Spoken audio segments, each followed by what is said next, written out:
मोठी बातमी लोकसभा निवडणुका जवळ आल्या असताना राज्याच्या राजकारणात मोठ्या उलथापालथी होताना दिसत आहे.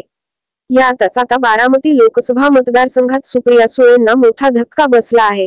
शरद पवार गटाचे जिल्हा परिषद सदस्य आणि सुप्रिया सुळेंचे प्रचारक प्रवीण म्हे तसेच सोनाई ग्रुपचे संचालक दशरथ म्हे अजित पवारांच्या राष्ट्रवादीत प्रवेश करणार असल्याचे सांगण्यात येत आहे. उपमुख्यमंत्री देवेंद्र फडणवीस यांनी इंदापूरमध्ये प्रवीण म्हे यांची भेट घेतल्याने राजकीय वर्तुळात चर्चांना उधाण आले होते. दरम्यान आता प्रवीण म्हे यांनी पत्रकार परिषद घेत याबद्दलचा खुलासा केला आहे. त्यांनी अजित पवारांना आपला पाठिंबा जाहीर केला आहे.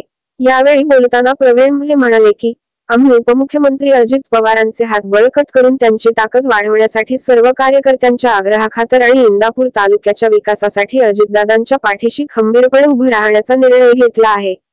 उपमुख्यमंत्री फडणवीस प्रवीण मानेंची भेट घेतल्यानंतर म्हणाले की, प्रवीण म्हे यांच्याशी माझे जुने आणि वैयक्तिक संबंध आहेत. ते अनेक वेळा माझ्या घरी येतात. ते बऱ्याच दिवसांपासून माझ्या मागे लागले होते की, तुम्ही इंदापूरला येता पण माझ्याकडे येत नाही. त्यामुळे मी त्यांना कबूल केलं होतं की, तुमच्याकडे चहा पिण्यासाठी येईन. त्यानुसार मी चहा पिण्यासाठी गेले होते. ते आमच्यासोबतच आहेत आणि आमचे जुने सहकारीच आहेत, असे ते म्हणाले होते. त्यानंतर आता प्रवीण मानेंनी अजित पवारांना पाठिंबा दिल्याने बारामतीत शरद पवार गटाला मोठा धक्का बसला आहे.